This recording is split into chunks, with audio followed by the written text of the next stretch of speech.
I'm kind of tempted. Oh my gosh, I wish I had done a perler bread to hold on to. Wait.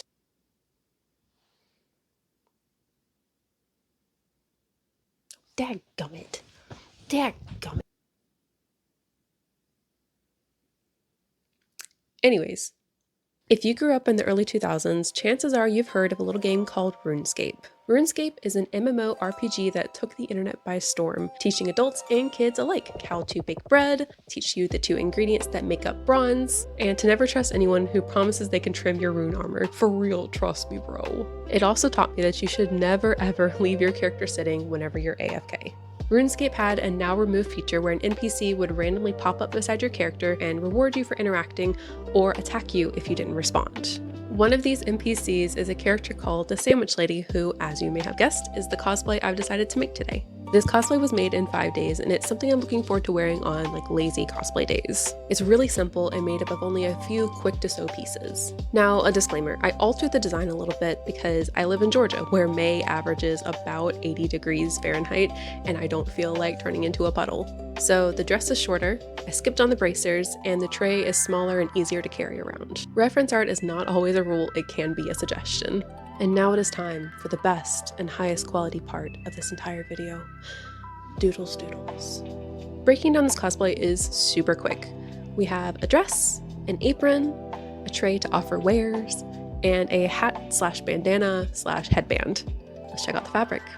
With less than a week before the con, I was limited to my stash fabrics. And when I say I was lucky, I mean it. I had a couple yards of a pink denim-like fabric that wasn't really the weight I was looking for, but definitely the right shade, as well as a basic linen-y white fabric for the apron and hat. I didn't have time to pattern, so I used a commercial one. This is New Look 6567, and I used style H.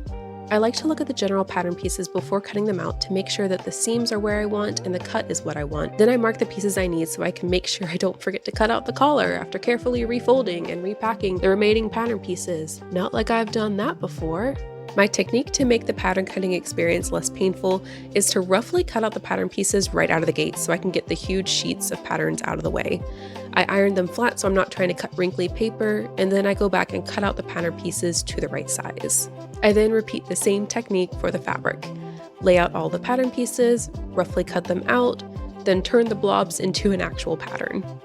Cutting out the pattern pieces is the worst part of any project, and that is a hill I will die on. I also did my fabric prep at the same time. Stuff like cutting notches and marking stay stitch lines is annoying when I'm on a roll. Roll. So I like to get it done and out of the way early.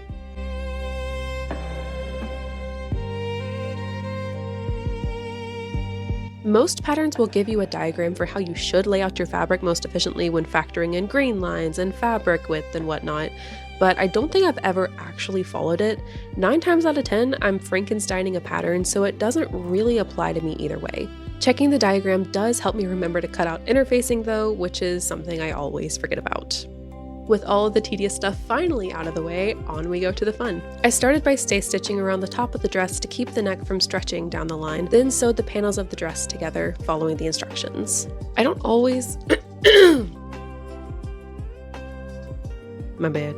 I don't always follow pattern instructions. Most of the time I can kind of wing it and figure out what piece is supposed to go where. The notches and pattern section names help me stay aligned, so I'm not likely to attach my center front to my side back unless something goes drastically wrong.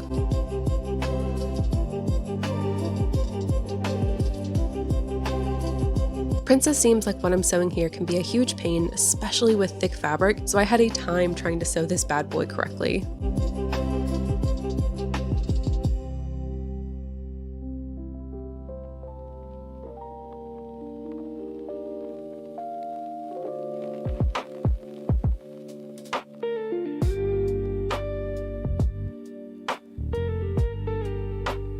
This came together really quickly, and I think it's mostly because 1, my fabric didn't have much stretch to it, and 2, the fabric was super easy to work with because it was so stiff.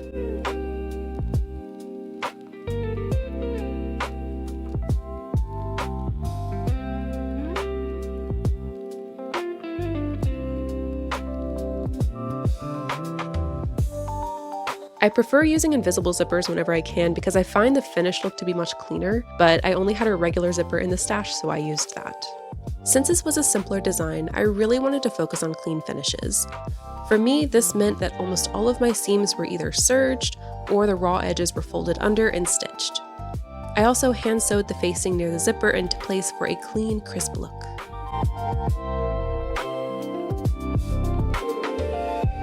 Both sleeves were sewn together, then I folded up the edges a ½ inch and ironed.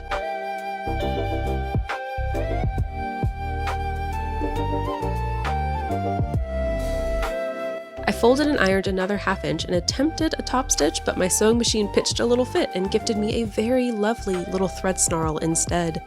After some very choice words, I untangled the thread and went back for more, and thankfully attempt number 2 was far more successful. The finished sleeves were sewn onto the dress, slowly, because if I ever have to sew sleeves more than once, I have to leave the house and buy myself a little treat to get remotivated. At this point, it was reading more like this could be an Easter Sunday dress if you squint and add some white kitten heels than a baker with attachment issues, but my time was running out, and honestly, considering this was meant to be a comfy and fun cosplay, I was content with the fit. I didn't want a dress that was too fitted, especially with this thick, heavy fabric, so I moved on to hemming. I marked about 5 inches from the bottom to cut off, then serged the edges. I folded and ironed about a ½ inch under, then sewed a quick stitch to keep it in place. Hilariously, whenever I was sewing this, I ran out of thread right at the end. Sometimes in the game of thread chicken, you get humbled, and today was one of those unfortunate days. This finished up the dress after a quick ironing session, and onto the apron I went. I cut out 3-inch strips of my pink and white fabrics by folding the fabric in half and using my quilting ruler and rotary cutter. Genuinely, if you don't have one of these, please get one for yourself. It is a game changer and you deserve to treat yourself. Having a rotary cutting mat with lines also saved me a ton of time on measuring and marking. The strips were pinned together, alternating the pink and white fabrics.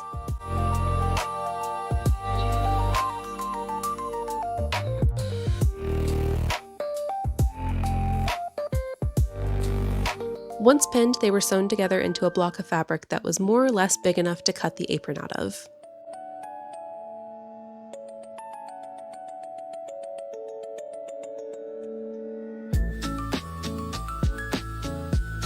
The strips were ironed flat and then serged to keep my seams tidy.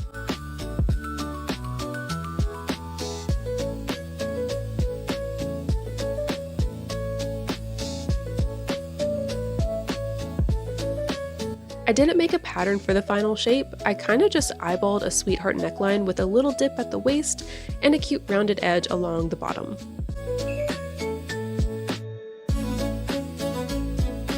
I sewed together some quick 1-inch ties for the waist, then top stitched the waistband to the front of the apron.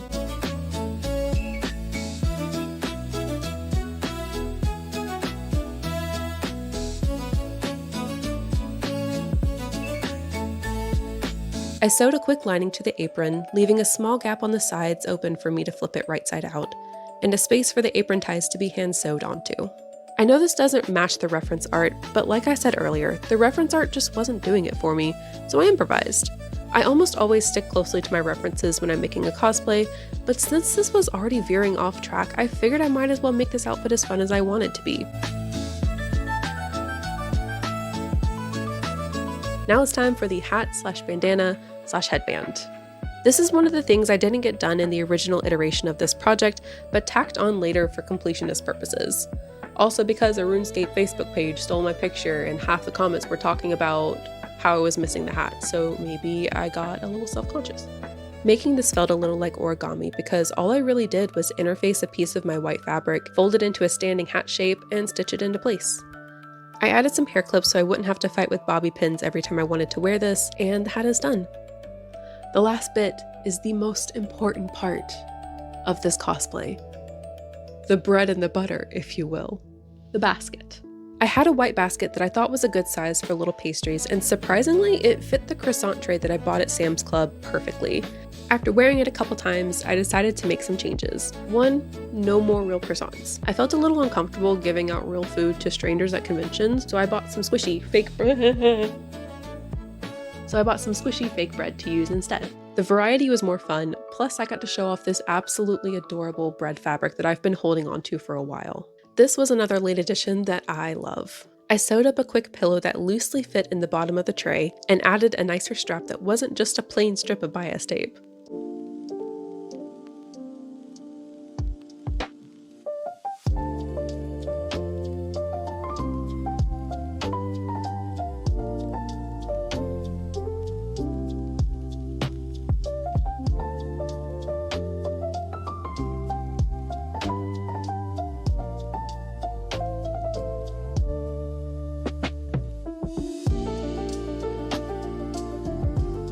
I printed and laminated the menu that pops up when you click on the sandwich lady in-game, and slapped some Velcro on it to make it removable during travel.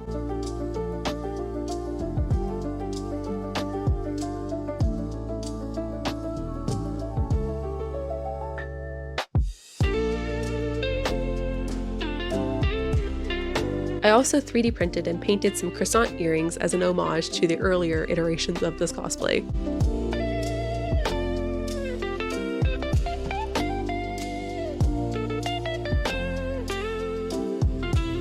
With all the pieces finally assembled, let's pop to the reveal. I don't typically gravitate towards simple cosplays, but I think I should change that because this was fun. It might be my inner iPad baby brain, but there was some just instant gratification of being able to make a cosplay on such a short deadline instead of waiting weeks or months for a piece to be finished. I definitely missed the complexity of a challenging build, so I'm excited to get back to that, but this was a nice break. I do wish I'd had a lighter fabric to make the dress from, but other than that, I'm completely satisfied with this build. It was really fun to run around the con and offer croissants to people, but I am looking forward to having a variety of fake pastries and breads to offer instead. Thank you guys so much for joining me. Subscribe if you want to see more cosplay builds in the future, and if you're a fellow RuneScape nerd, leave a comment below and let me know what NPC killed you and took your prized bronze plate armor whenever you first started. Bye!